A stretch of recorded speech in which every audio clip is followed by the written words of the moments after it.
তিনটা মাছ, অনেক বড় মাছ, নদীর কাতলা মাছ। এটা এআই না বন্ধুরা, এটা রিয়েল রিয়েল মাছ, রিয়েল মাছ। ঠিক আছে, এখন এগুলি কাটতে হবে।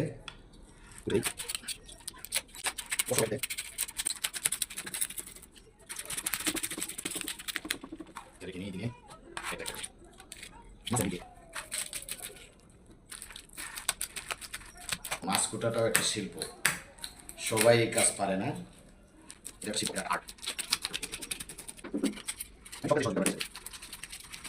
আইসটাগুলি উঠানোর পর তাকে সুন্দর করে ধুয়ে তারপরে করতে হবে। ঘরের কাজে সহযোগিতা করা ভালো, আমি এটা সবসময় করি। বিসমিল্লাহির রহমানির রহিম। এই যে কাটা হইলো, হ্যাঁ মাছটা কাটা হইলো, এইবার এইটাকে টুকরা করতে হবে, ছোট ছোট টুকরা। সব মাছ কাটা হইলো। ধন্যবাদ।